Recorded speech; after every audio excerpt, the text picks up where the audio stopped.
Hello student, आपका political science class में बहुत बहुत स्वागत है। कल हम लोग पढ़े थे खिलाफत आंदोलन और आज हम पहले अखिल भारतीय आंदोलन को पढ़ने जा रहे हैं, जिसे इतिहास में असहयोग के नाम से जाना जाता है। और यह गांधी जी के नेतृत्व में चलाया गया पहला अखिल भारतीय आंदोलन था। और इस आंदोलन के कारण जो है कि राष्ट्रवाद पूरे गांव-गांव में, शहर-शहर में, कॉलेज तक पहुंच गया था, भौगोलिक रूप से भी और सामाजिक रूप से भी। और गांधी जी भारतीय राष्ट्रीय आंदोलन के बहुत बड़े नेता के रूप में भी स्थापित हुए थे। और जब भी कोई घटना होती है या फिर कोई आंदोलन होता है, कोई सत्याग्रह होता है, तो उसके होने में उस समय की पृष्ठभूमि की बहुत बड़ी भूमिका होती है, कुछ न कुछ कारण होते हैं। तो आज हम जानेंगे कि असहयोग आंदोलन किस कारण से हुआ। तो उसके कारणों को जानने का पहले प्रयास करते हैं कि असहयोग आंदोलन होने के पीछे क्या कारण थे। तो जो उसका सबसे पहला और प्रमुख कारण था वो है ब्रिटिश शासन का शोषण परक चरित्र। जो ब्रिटिश सरकार थी वो भारत की या भारत की जनता की शोषण कर रही थी। जैसे शोषण जो कर रही थी, तो उसको रोकने के लिए गांधी जी ने छोटे छोटे आंदोलन चलाए, जैसे चंपारण आंदोलन जो 1917 में चला नील की खेती रोकने के लिए, खेड़ा आंदोलन, अहमदाबाद आंदोलन, जो कहे सत्याग्रह जिसमें मिल मजदूरों के लिए किया गया था। और जो ब्रिटिश सरकार या ब्रिटिश शासन छोटे छोटे तरीके से या फिर किसी तरीके से लोगों का शोषण कर रही थी, उसको रोकने के लिए गांधी जी ने ये सब आंदोलन चलाया था। और कहीं ना कहीं गांधी जी को ब्रिटिश सरकार का जो शोषण परक नीतियाँ थी या फिर शोषण परक चरित्र थे, इसने भी असहयोग के लिए प्रेरित किया या फिर गांधी जी को असहयोगी बना दिया। और इसका जो दूसरा सबसे बड़ा कारण है वो है रॉलेट एक्ट, जो 1917 में आया था। रॉलेट एक्ट एक ऐसा कानून था जिस कानून में किसी को भी संदेह के आधार पर गिरफ्तार किया जा सकता था। और इसी कानून का विरोध करने के लिए पंजाब में, दिल्ली में हिंसाएं हुई थी, जिसमें पंजाब के जो प्रमुख कुछ नेता थे जैसे सत्यपाल और किचलू को गिरफ्तार करके उनके ऊपर देशद्रोही का आरोप लगा के मुकदमा चलाया जा रहा था। तो जनता ने इसी का इसी का विरोध करने के लिए कि सत्यपाल और किचलू को छोड़ दिया जाए, विरोध करने के लिए जलियांवाला बाग में इकट्ठा हुई थी। तो वहाँ पे जलियांवाला बाग हत्याकांड हुआ था। ये दोनों घटनाएं भी कहीं न कहीं गांधी जी को असहयोगी बनाती हैं और असहयोग आंदोलन करने के लिए प्रेरित करती हैं, ये भी कारण रहा। और जो है 1919 में जो अधिनियम आया था, मॉन्टेस्क्यू चेम्सफोर्ड अधिनियम, तो इस आंदोलन में 1919 का जो अधिनियम आया था, ये भी आंदोलन को प्रेरित किया कि इस जो अधिनियम है इसमें द्वैध शासन लागू किया गया था, जिससे जनता संतुष्ट नहीं थी। भारत की जनता सब हर जगह असंतोष फैला हुआ था। ये भी कारण था असहयोगी बनने का गांधी जी का। और प्रथम विश्व युद्ध के कारण भी जो भारत देश है उसके हालात बहुत ख़राब हो गए थे और बेरोजगारी बढ़ गई थी, गरीबी बढ़ गई थी। ये भी कारण रहे हैं असहयोगी बनने का। और सबसे लास्ट जो कारण थे या फिर सबसे इम्पोर्टेंट जो कारण है वो है खिलाफत आंदोलन, जो 1920 में चलाया गया था। टर्की के खलीफा को ब्रिटिश सरकार जो है उनके पद से हटा रही थी, जिसके कारण भारत में खिलाफत आंदोलन चलाया गया था। ये खिलाफत आंदोलन भी कारण है असहयोग आंदोलन का, क्योंकि खिलाफत आंदोलन की किसी बात को ब्रिटिश सरकार नहीं मान रही थी। तो गांधी जी ने ही खिलाफत कमेटी के मंच से ये कहा था कि अगर आप लोग खिलाफत आंदोलन की बात को नहीं मानेंगे तो हम आपके प्रति असहयोग करेंगे, आपका हम साथ नहीं देंगे। तो इस कारण भी गांधी जी ने असहयोग आंदोलन चलाया था। 1 अगस्त 1920 को गांधी जी ने जो है खिलाफत कमेटी के मंच से जब ये कहा था कि अगर खिलाफत आंदोलन की मांग को पूरा नहीं किया गया तो हम असहयोग आंदोलन करेंगे। उसी दिन 1 अगस्त 1920 को ही बाल गंगाधर तिलक की मृत्यु हो जाती है और तिलक की याद में ही तिलक फंड की स्थापना की गई थी, जिसमें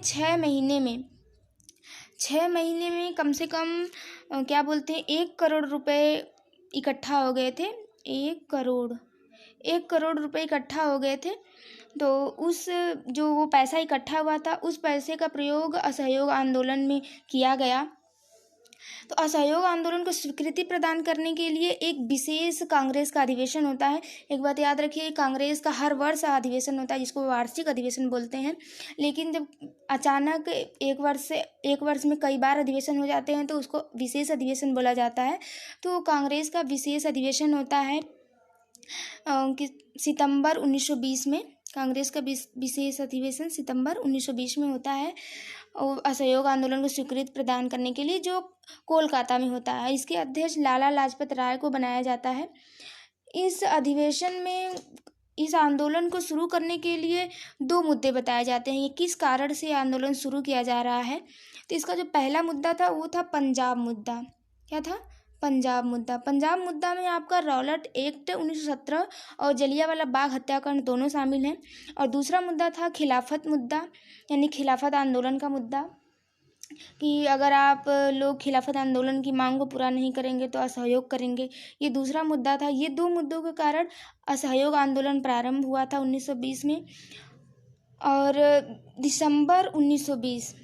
दिसंबर 1920 में कांग्रेस का वार्षिक अधिवेशन होता है।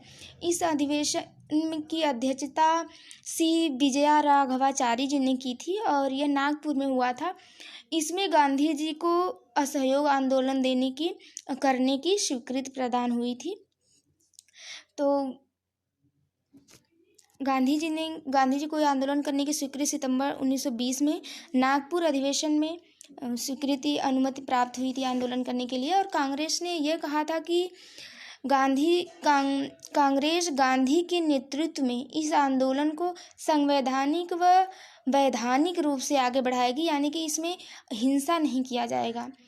ये आदेश था इस अधिवेशन का कि गांधी जी के नेतृत्व में आंदोलन किया जाएगा।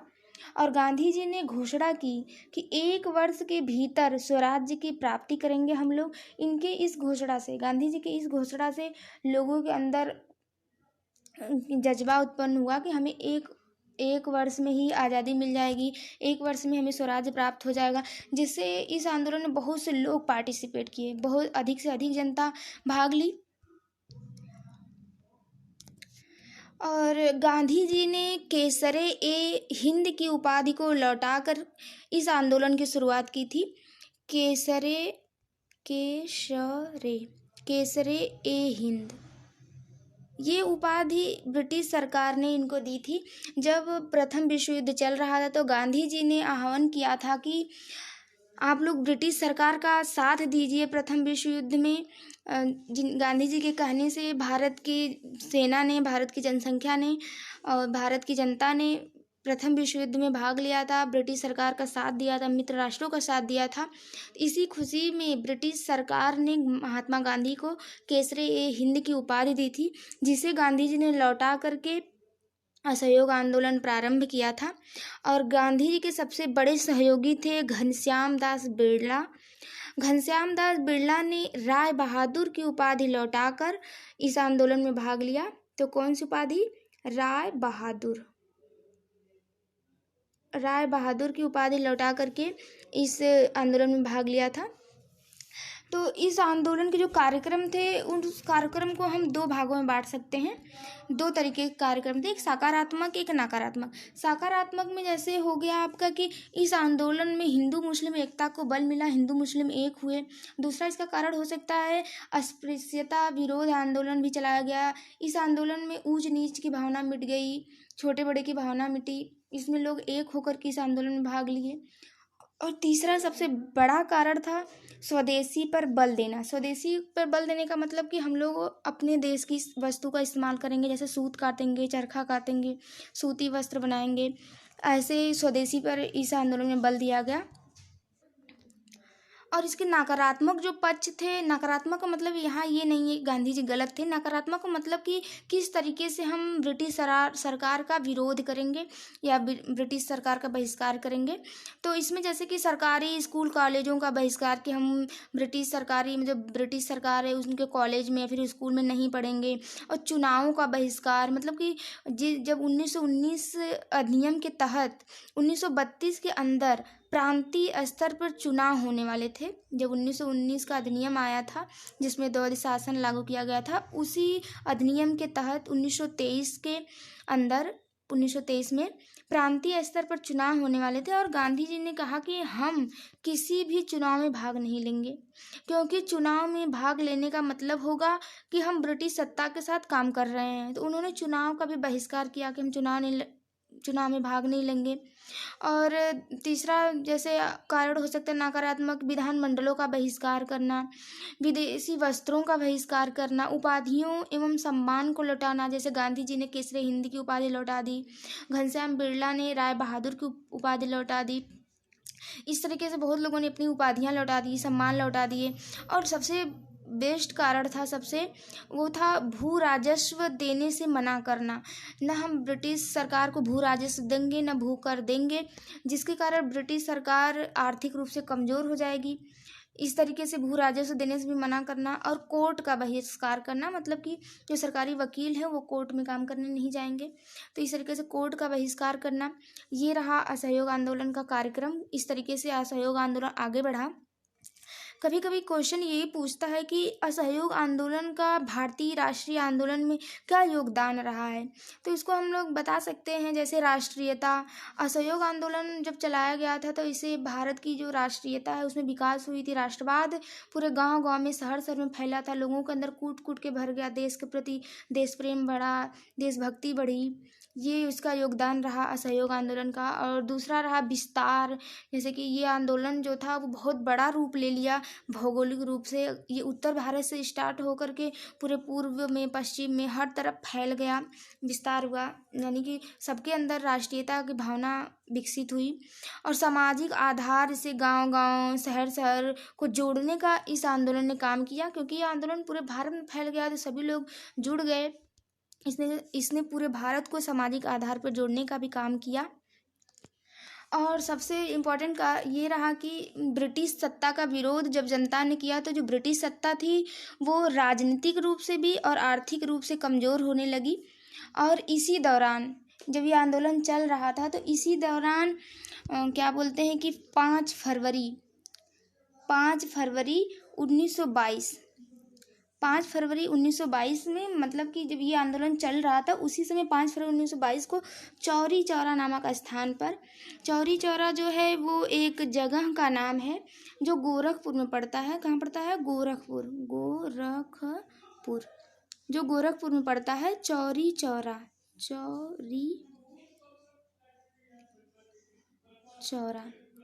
जो गोरखपुर में पड़ता है, गोरखपुर के यूपी में पड़ता है। उस समय यूपी का जो नाम था वो था संयुक्त प्रांत। यूपी का उस समय नाम संयुक्त प्रांत था। और उसी जगह चौरी चौरा नामक स्थान पर ही 3000 किसानों की भीड़ पर जब पुलिस ने गोलीबारी की, किसी बुक में लिखा है कि लाठीचार्ज हुआ था, वही जब गोलीबारी की 3000 किसानों के ऊपर तो किसान उग्र हो गए। किसान उग्र होकर पुलिस थाने को किसानों ने घेर लिया और उसमें आग लगा दी, जिसमें 22 लोग मारे गए थे, जिसमें 22 पुलिसकर्मी मारे गए थे। और 12 फरवरी 1922 को बारदोली में कांग्रेस का अधिवेशन होता है, जिसमें असहयोग आंदोलन को वापस ले लिया जाता है। यह कह करके कि गांधी जी अहिंसा के मार्ग पे चलकर ये आंदोलन चलाना चाहते थे, लेकिन इस आंदोलन में किसानों के द्वारा जो 22 कर्मचारी मारे गए थे, इस आंदोलन में हिंसा फैल गई, जिसके कारण गांधी जी ने बारदोली का जो कांग्रेस अधिवेशन हुआ था उस अधिवेशन में असहयोग आंदोलन को उन्होंने वापस ले लिया। और गांधी जी को 10 मार्च 1922 में गांधी जी पे आरोप लगाकर उन्हें गिरफ्तार कर लिया जाता, उन्हें 6 वर्ष के लिए जेल में डाल दिया जाता है। गांधी जी को 6 वर्ष के लिए तो जेल में डाला गया, लेकिन उनका स्वास्थ्य ठीक न होने के कारण वो बीमार पड़ गए थे, जिसके कारण उनको 1924 में ही छोड़ दिया गया। 1922 में उनको गिरफ्तार किया गया और 1924 में 2 साल बाद ही उनको छोड़ दिया गया था। ये भी क्वेश्चन बनता है कि असहयोग आंदोलन की वापसी पर लोगों को क्या प्रतिक्रिया हुई, लोगों ने क्या कहा। तो इसके भी 2 पक्ष हो सकते हैं, नकारात्मक और सकारात्मक। वैसे एक चीज़ ध्यान देने वाली है कि गांधी जी ने घोषणा तो की थी कि 1 वर्ष में हम स्वराज्य की प्राप्ति करेंगे, लेकिन क्या बोलते हैं कि ये आंदोलन चलते चलते 1.5 साल हो गए थे, जिसके कारण भी जनता में बहुत ज़्यादा वो जो उनकी अंदर के जोश थे वो ठंडे पड़ रहे थे, लोगों की जनसंख्या कम होती जा रही थी। वैसे भी ये आंदोलन कुछ दिन चलते चलते बंद ही हो जाता। तो गांधी जी ने ये मौका देखा कि 22 लोग मारे गए हैं, हिंसा हुई है, एक मौका की तलाश में वो थे ही, उनको एक मौका मिल गया, जिसके कारण उन्होंने ये आंदोलन रोक दिया कि अहिंसा हो गई है और हम ये आंदोलन को आगे नहीं बढ़ा सकते हैं। अगर वो आंदोलन को नहीं रोकते तब भी ये आंदोलन किसी न किसी कारण से रुक ही जाता। तो कभी कभी पूछा जाता है कि असहयोग आंदोलन की वापसी पर क्या प्रतिक्रिया हुई। तो इसके 2 पक्ष होते हैं, नकारात्मक भी और सकारात्मक भी। तो नकारात्मक में जैसे गांधी विरोधी प्रतिक्रिया, जैसे गांधी जी के विरोध में कितने लोग थे कि इन्होंने गांधी जी ने क्यों आंदोलन रोक दिया जब आंदोलन अपने चरम पे था। तो और कुछ लोग उनके पक्ष में भी थे कि इस कारण से गांधी जी ने रोका। जैसे गांधी विरोधी जो प्रतिक्रिया हुई थी उसमें गांधी जी के विरोधी जो हो गए थे जब गांधी जी ने ये आंदोलन रोका, तो उसमें से CR दास, मोतीलाल नेहरू, तो इन लोगों ने गांधी जी का विरोध किया था कि इनको असहयोग आंदोलन नहीं रोकना चाहिए था।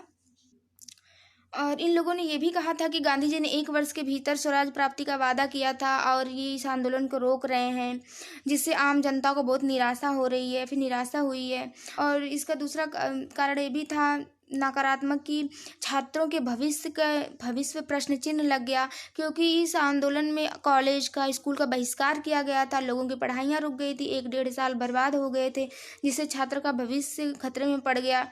और ब्रिटिश हिंसा के सामने जो मोतीलाल नेहरू थे और CR दास थे, उन्होंने ये कहा कि ब्रिटिश इतनी हिंसा करती है भारतवासियों के ऊपर या फिर भारत में, उस हिंसा के सामने जो ये हिंसा हुई है जिसमें 22 लोग मारे गए हैं, ये बहुत बड़ी हिंसा नहीं है। इस हिंसा के कारण भी हम ये आंदोलन नहीं रोक सकते। और ये तो इसके नकारात्मक पक्ष रहे गांधी जी के प्रतिक्रिया को लेकर के आंदोलन रोकने के लिए। और जो इसका सकारात्मक पक्ष था उसमें पटेल थे, सरदार वल्लभ भाई पटेल थे, राजेंद्र प्रसाद थे, C गोपालाचारी थे। इन्होंने सकारात्मक रूप में सोचा। इन्होंने कहा कि गांधी जी जो थे वो अहिंसा के पुजारी थे, अहिंसा के मार्ग पे चल करके वो मतलब कि असहयोग आंदोलन को चलाना चाहते थे, लेकिन इस आंदोलन में हिंसा हो गई है, इसलिए इस आंदोलन को रोक दिया जा रहा है। और इन लोगों ने ये भी पक्ष रखा कि ब्रिटिश जो सरकार है, ये जो हिंसा हुई है, 22 लोगों की जो मौत हुई है, ब्रिटिश सरकार इस हिंसा को आधार मानकर एक और बड़ी हिंसा को अंजाम दे सकती है, इसलिए भी इस आंदोलन को हम रोक रहे हैं। इस तरीके से असहयोग आंदोलन को रोक दिया गया था।